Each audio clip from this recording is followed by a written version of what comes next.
Kabla ya ushuhuda nitatumia mfano wa nguvu za kiume kuelezea upako. Ni mfano ambao Roho wa Mungu alitumia kunifundisha juu ya upako. Ila naomba niombe kwanza kusudi Roho wa Mungu aniongoze kusema kwa namna nzuri na kubaki kwenye maadili ya kimungu. Mwenyezi Mungu na Baba yetu wa mbinguni, asante Mungu wa neema. Niongoze kinywa changu kunena yaliyo mapenzi yako. Ukanijalie hekima ya kimungu na ufahamu upitao akili zote. Kwa jina la Yesu Kristo ninaomba na kuamini. Amen. Kijana wa kiume ambaye hajafikia umri wa kubarehe anaweza akalala kitanda kimoja na binti wa jirani, hata kama ni mzuri kiasi gani. Huyo binti akajisikia yuko salama, hawezi kubugudhiwa, na huyu kijana wala hawezi kuwaza chochote, kwa sababu huyu kijana hana nguvu za kiume, hajabarehe bado. Lakini huyu kijana akifikia umri wa kubarehe, akibarehe, anaweza akajikuta kila mwanamke anayepita mbele yake anamtamani. Binti, mama, bibi, na hata wengine tumeona wakitamani hata wanyama kama mbuzi, kwa sababu ana nguvu za kiume, tena ndo zimekuja na tena ziko kwa kasi. Lakini huyu kuna wakati ambapo akifikia kuoa anajua ya kwamba kumbe hizi nguvu za kiume sio za kila mwanamke, sio za kila binti. Ni kwa ajili ya ndoa, ni kwa ajili ya kuweka familia, ni kwa ajili ya kupata watoto. Kwa unatakiwa nioe mke, nimlete ndani kwa ajili ya familia yangu na kwa ajili ya uzao unaokuja. Lakini huyo akifikia utu uzima, kwa maana ya mzee, atakuwa inafikia wakati anafanya tendo la ndoa sio kwa sababu anataka kivile, bali kwa sababu ni heshima, ili atunze heshima ya ndoa. Inaacha ile mikimbizano kama ile ya ujanani au ya mwanzo wa kuoana kwao. Kwa nini natolea huu mfano wa nguvu za kiume?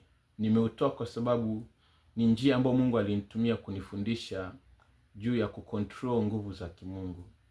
Ni kwamba upako au nguvu ya Mungu kwa mtu ambaye hana, hata kama shida ikija kwenye maisha yake, anaweza kuivumilia, anaweza kukaa nayo. Ndio kama huyo kijana ambaye hajabarehe anaweza akalala kitanda kimoja na binti mkubwa na wala asiwaze chochote, kwa sababu hana hiyo nguvu ndani yake. Kwa mtu ambaye hana nguvu ya Mungu anaweza akakaa na tatizo akalivumilia, kwa sababu hawezi kulifanya lolote. Lakini kama vile pia ambavyo kijana kisha barehe, wale wanaojiita wanaita nini, dume la mbegu, anajikuta kwamba kila mwanamke anamtamani, hata kama wengine mtamuona sio mzuri, lakini yeye anaweza akamtamani, maana yuko kwenye hiyo level. Kadhalika na nguvu ya Mungu inaposhuka ndani ya mtu, anaweza kujikuta kila tatizo analoliona mbele yake anadhani linatakiwa alisovu, kwa sababu anaamini nguvu ya Mungu iliyoko ndani yake. Kwa hiyo hata kama hilo tatizo halimuhusu, bado anaweza akaona kama kwa kuwa anao uwezo wa kimungu ndani yake anaweza kulishughulikia. Lakini nguvu ya Mungu kwa mtu ambaye ana uzoefu, ana experience ya kutosha, amepitia mambo mengi, anaanza kujifunza namna ya kucontrol.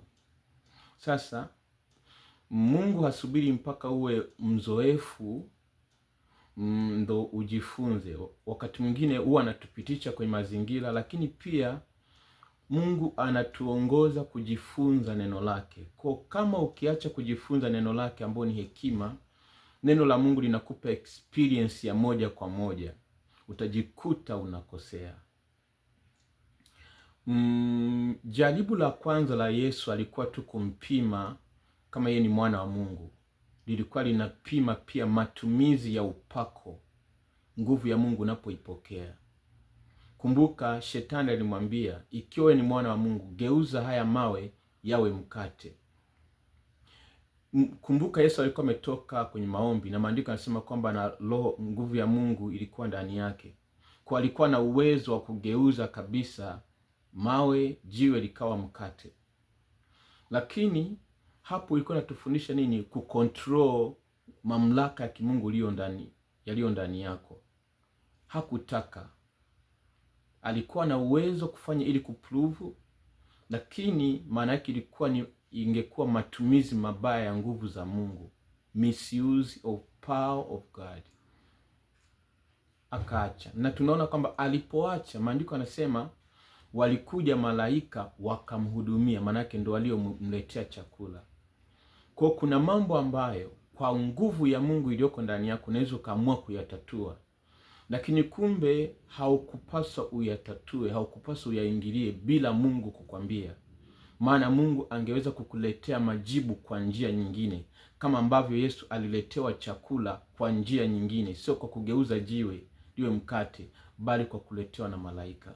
Kwa kuna kila tatizo linalokuja kwenye maisha yako lina jibu lake kutoka kwa Mungu. Haijalishi una mamlaka kimungu na nguvu ya Mungu. Kwa moja ya kitu cha kujifunza pale unapokuwa umemtafuta Mungu na amekupa nguvu ya Mungu ni nidhamu ya kutumia hiyo mamlaka ya Mungu.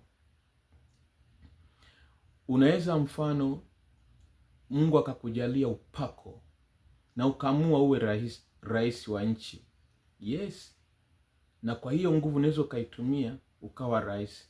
Lakini kwenye upande wa wito wako unashangaa mambo hayaendi sawa. Unaweza ukawa na upako, watu wakakuamini kupitia upako, ukapata umaarufu kupitia upako, na ukaamua niwe mbunge, niingie kwenye siasa. Yes, umaarufu ulioupata kupitia nguvu ya Mungu unaweza ukakupa siasa. Lakini kama sio Mungu aliyokutaka uende huko, utajikuta unaanza kupotea mdogo mdogo kwenye eneo la wito wako. Moja ya mtu ambaye ilimgharimu hiyo, ambaye kwenye historia ya wanauamsho yupo, ni John Alexander Dowie. Ni alifanya uamsho Marekani. Mungu akamjalia nguvu, miujiza ya kutosha. Mwisho wa siku akataka adominate, akatengeneza empire yake na akawa yeye ndo meya. Ni huku Marekani. Yaani akawa na jimbo la kwake ambao yeye ndo analiongoza. Mwanzoni alifanya, nguvu ya Mungu ikapungua, kwa akajirekebisha walipomshauri, lakini baadaye alipopata ile nguvu, yani wale mapolisi waliokuwa na mtesa ndio wako upande wake, akaingia tena kwenye siasa. Mwisho wake mambo ya huduma ilienda tofauti na alikufa kwa kupooza. Kwa hiyo inatufundisha kwamba unaweza ukang'ang'ania kupata kitu, ila kama sio Mungu aliyekwambia, unaweza kupotea. Unajua shetani wa kwanza yuko kwenye free will yetu, utashi wetu, kwa kutumia tamaa zetu. Nitakuonyesha andiko. Kitabu cha Samueli wa kwanza, sura ile ya 10, mstari wa 6 na wa 7 inasema, na roho, huyu ni Samueli anamwambia Sauli, na roho ya Bwana itakujilia kwa nguvu, nawe utatabiri pamoja nao, nawe utageuzwa kuwa mtu mwingine. Basi hapo ishara hizi zitakapokutukia, fanya kama uonavyo vyema, kwa kuwa Mungu yu pamoja nawe. Nawe naweza ikakomea hapo. Samueli alimwambia Sauli ya kwamba roho wa Mungu atakujilia kwa nguvu na utatabiri. Na hapo sasa ishara hizo zote zikikutukia, fanya uonalo vema. Manake pamoja na nguvu inayokuja ndani yako, haikufungi eneo la maamuzi, haifungi utashi wako, bali inakupa uhuru wa wewe uamueje, unatumiaje hiyo nguvu ya Mungu iliyoko ndani yako. Mtu yeyote mwenye nguvu ya Mungu anao mengi ya kujifunza kwa shetani, kwa sababu shetani hakuwa na upako wa kwake mwenyewe. Nguvu alionao shetani hakujiumba mwenyewe, imetoka kwa Mungu. Sasa shetani alipatikanaje wakati huo upako ulitoka kwa Mungu? Ni pale alipoamua kutumia hiyo nguvu ya Mungu, upako wa Mungu, kinyume na matumizi yake. Kwa kama shetani alikuwa mtakatifu na akaja kuwa shetani, kadhalika mtu aliye na upako anaweza kubadilika na akafanya kinyume na Mungu, akawa shetani wa pili. Kwa shetani wa kwanza tuliye naye watumishi wa Mungu sio shetani wa dunia hii, sio shetani aliyeasi mbinguni, ni shetani kupitia utashi wetu kwa tamaa zetu. Ukishindwa kukontrol tamaa zako, upako hauwezi kukusaidia. Mfano, mimi hapa niko Marekani na niko mbali na mke wangu. Kwa hiyo hisia za mwili natakiwa kuzikontrol mimi kama mimi. Upako upo kunisaidia, lakini haupo kunizuia. Upako upo kunisaidia, lakini sio kufanyaje, kunizuia. Kwa mfano, nikiamua kujichua, nguvu ya Mungu haiwezi kanizuia. Nikiamua kuangalia pornography, nguvu ya Mungu haiwezi kunizuia. Ila nikiamua hiyo nguvu ya Mungu niitumie kunisaidia kukontrol mwili wangu, hisia zangu, tamaa zangu, yes, inanisaidia. Kwa hiyo kitu ambacho nimejifunza sana kwenye maisha ya utumishi ni kuwa makini, kupima kila ninachokifanya. Mfano, nije kwenye ushuhuda ambao nilikuwa nataka kutoa. Tarehe 17 mwezi wa 9 mwaka jana 2025, lilinijia wazo la kuwasiliana na mchungaji mmoja wa South Africa ambaye ana mafundisho ambayo yana msingi sana kwenye huduma yangu. Kwa nikawaza kwamba niende huko angalau nikae kwa wiki 2 kujifunza kabla sijarudi Tanzania. Basi nikawa nimewasiliana na watumishi wake. Baadaye nikawa nimesikia kama uzito hivi, nikaacha. Lakini baada kama ya mwezi mmoja, mtu mmoja ambaye Mungu amekuwa akimtumia sana, ni kijana ambaye akiwa anafanya ibada na watoto wenzake, pepo yanalipuka. Mungu anamtumia pia eneo la ndoto. Akajikuta kwamba akitulia hivi anapata wazo, halafu anasema kwamba Mungu amemsemesha. Kwa akamwambia mama yake kwamba, mama, Mungu amesema nami, amenipa maono ya kwamba Musa anatakiwa aende South Africa, kuna huduma huko, lakini pia baadaye anatakiwa kuja huku kufanya huduma kwenye kanisa hili na hili na hili. Basi akawa ananishirikisha mengi, mara leo amesema hivi. Lakini mimi aliponiambia, ndani yangu nikauliza, hayo maono Mungu amempaje? Je, alikuwa anaomba kweli malaika wa Bwana akamtokea live, au Mungu au Yesu akamtokea live akamwambia hayo? Maana anasema amepata maono. Je, ni maono ya wazi, yani kabisa alikuwa yuko macho na akatokewa na malaika akamwambia hivyo? Au ni maono kama njonzi, kwamba amepitiwa usingizi akaona kitu? Au ni ndoto? Au ni mawazo ya akilini? Akamwambia akamuuliza akasema ni mawazo. Unaona? Kwa mimi lilikuja wazo la kwenda South Africa, lakini katika kuomba na kumsikiliza Mungu, mpaka nikawa nimechukua hatua ya kuongea na wale watumishi, lakini nipoendelea kuomba nikajikuta ninakosa amani. Kwa nikawa nimeacha. Lakini ghafla baada ya mwezi linakuja wazo hilo tena kupitia mtu mwingine. Lakini baada tena nikafurahi, nikasema Mungu ameconfirm. Lakini baadaye tena nikakosa amani. Kwa ikabidi tena niendelee kumwomba Mungu na kuona kuna kitu hakipo sawa. Baada ya kuchunguza, kumbe sio, ni roho. Na nikaanza kumfuatilia, nikatafuta kujua namna ambavyo siku hizi anafanya huduma. Akasema kwa kweli hata mimi amenichanganya. Siku hizi anasema hiki na wakati mwingine akitokei anasema kanisani nimeonyeshwa hivi. Nikamwambia, mama, moja ya anguko la watumishi wakipata upako ni huwa kujiinua. Anahisi kama kwamba chochote anachokisema kinatukia. Kwa hiyo nikamwambia, mwambie aache, na chochote mwambie kama atasikia wazo lolote, basi aendelee kuliombea hilo wazo, amwambie Mungu, nithibitishie kwa ndoto. Kwa hiyo ndiyo maana ni muhimu sana, hata kama umefikia level gani. Hakuna ambaye amefikia level aliyokuwa nao shetani. Kwa hata kama umefikia level gani, njia ambayo itakufanya uwe salama ni kuchunguza unachokifanya mara mbili. Omba njia ambayo utakuwa na uhakika Mungu akikuthibitishia utajua hii ni kweli. Lakini ile tu kwamba umepata wazo, ndani yake shetani anaweza kukupa pia wazo. Maandiko yanatuambia shetani alimtia nia Daudi awahesabu Israeli. Kama Daudi na upako wake wote alipewa nia awahesabu Israeli, je, mimi na wewe? Ndio maana kwenye utumishi wangu sijisemi mimi ni safi, lakini nimekosea kwenye mambo mengi. Kwa nikajifunza, hata kama kuna jambo linanisukuma au hata kama kuna jambo na uwezo wa kulifanya, kama sitapata uthibitisho kwa njia ya ndoto ambao Mungu huwa anaitumia, siwezi kulifanya.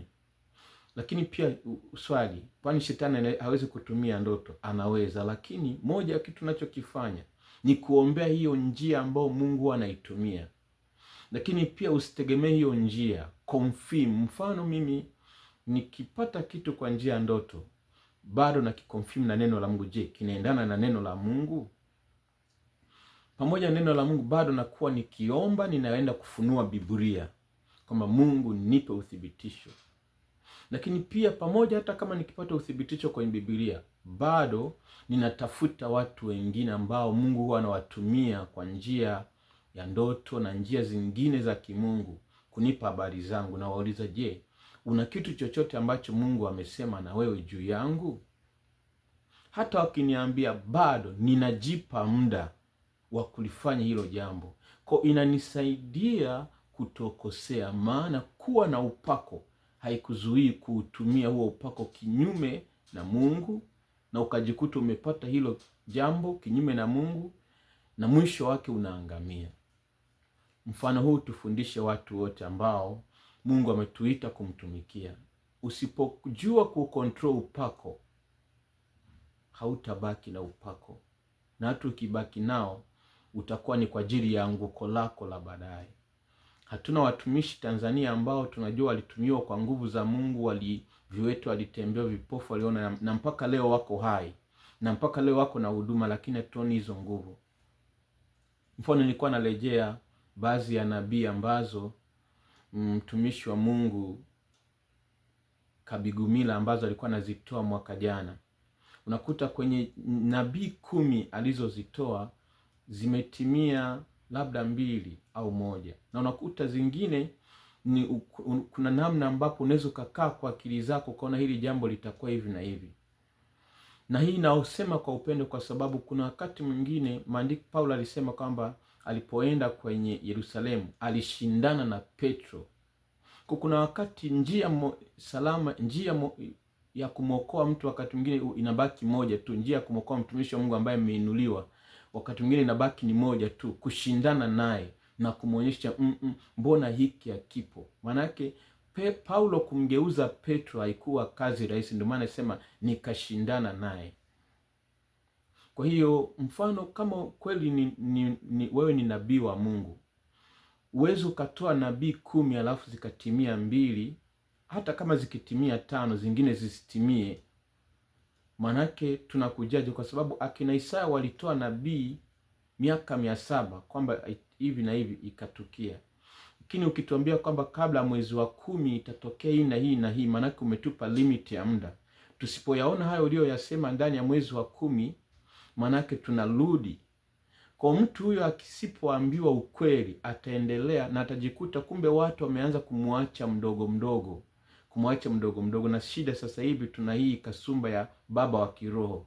Kwa baba wa kiroho, kwa mazingira yanayotengenezwa sasa hivi, manake hatakiwi kuhojiwa, hatakiwi kuambiwa. Kwa sababu watu wanakuita baba, ni ngumu kukuapproach. Na hata na kwa sababu ya hao mazoea, hata wale ambao sio watoto wako wa kiroho wakikuletea ujumbe sahihi ni ngumu kuupokea. That's why mimi sipendi title za nani. Hata kama Mungu akiwa ananiambia jambo ambalo kesho litatokea na likatimia, siwezi kujiita nabii. Kwa hiyo ujumbe huu sio kwa ajili ya Askofu Gwajima tu wala Kabigumila tu, bali mtu yote ambaye umeitwa na Mungu. Kuna wakati Mungu anainua watu ambao ni wa kudhalauliwa sana kwa ajili ya kuwasaidia watu ambao wameinuliwa sana. Na wakati mwingine Mungu kufika atumie njia ambayo sio ya kawaida, ujue kuna mahali amekutumia ujumbe mara nyingi. Mfano, kuna mtumishi wa Mungu ambaye nilionyeshwa mapema, nilikuwa nataka kwenda kwa nafanya, aliniambia niwe naenda kufanya huduma kwenye chaneli yake. Lakini kuna siku akawa anahubiri fundisho fulani nikawa sijalielewa. Kwa hiyo ikabidi nisiende nimuulize Mungu kwanza ili anihakikishie, je, natakiwa kuambatana na huyo mtu? Baada kama ya miezi mitatu, karibu miezi mitatu au 6, nikaota ndoto kwamba niko naye anaendesha gari lakini halina driver. Nilipoamka nikamwambia mke wangu ama mtumishi Musa, nimeota hivi na hivi na hivi, na Roho Mtakatifu ni driver. Kwa kama gari ni huduma, kwa kama gari haina driver, manake huduma sasa hivi haina Roho Mtakatifu, hata kama mwanzoni alianza kwa shuhuda, kwa miujiza na nguvu za Mungu. Na mimi wanapenda nikipata ujumbe wa mtu husika na mfuata. Kwa hiyo nikawa nimemwambia, lakini hakuelewa. Na sasa hivi nazidi kufuatia mafundisho yake, kwa kweli unaona kabisa yanaanza kutoka kwa neno la Mungu sivyo alivyoanza. Kwa kuna wakati mwingine Mungu anakuletea watu ambao ili kukusaidia. Na mimi nishawahi kumwambia Askofu Kabigumila kwamba alinipa nauli kwa njia ya ndoto. Niliota ndoto ya kwamba nimemfuata baada ya kukataliwa mahali kwa mchungaji wangu, yeye akanisapoti. Na kweli hiyo ndoto ikatimia, ndo aliyenipa nauli ya kwenda South Africa. Lakini nikiwa huko nikaota kwamba ni wakati nimerudi tukakutana naye, lakini badala ya kwamba tuambatane, ikabidi tushikane tu mikono afu kila mtu aende njia yake. Hiyo ilinipa kuwaza sana na nikampa huo ujumbe. Kwa nini? Kuna wakati ambapo Mungu anaona kitu mbeleni, na mkini huyo mtu ameshampa ujumbe kwa anaona kama utaambatana wewe mtapotea wote. Simaanishi kwamba mimi siwezi nikapotea, maana ni mimi bado ni binadamu, lakini kuna vitu inabidi uwe na nidhamu. Mfano hata hii kuwasema watumishi online, kama Mungu hajakutuma bado ni kupotea. Ila kama Mungu amekutuma, kumbuka anayetutunzia utumishi wetu, heshima yetu ni Mungu. Watu watasema unashambulia watumishi wa Mungu utapotea, kumbe ni kusudi la Mungu. Mungu awabariki sana. Bwana Yesu, asante kwa ajili ya neema hii. Mungu umetuita katika utumishi ili kukamilishana. Na umesema kwa neno lako muonyane kila itwapo leo, ili mmoja wenu asije akafanya moyo wake kuwa mgumu kwa dhambi. Mungu tusaidie. Wako watu ambao wanaweza kutusaidia kwenye utumishi wetu, aidha ni watu wa karibu au wa mbali. Mungu endelea kusimama nasi kwa jina la Yesu Kristo, amen. Nimedirect ujumbe huu kwa Askofu Dickson Kabigumila na Gwajima ili kuwakumbusha kwamba hakuna mtu anayepinga maono walionayo kwenye taifa la Tanzania. Lakini jambo la msingi, hakikisha unalolifanya ni Mungu amekuita. Lakini kama umeona uwezo wa Mungu ulionao ndani ya kwamba unaweza kukupatia na hilo nyingine, unaweza ukapata sawa, lakini ukapoteza kwenye kule ulikoitwa. Kama huyo Alexander Doi. Mungu awabariki sana.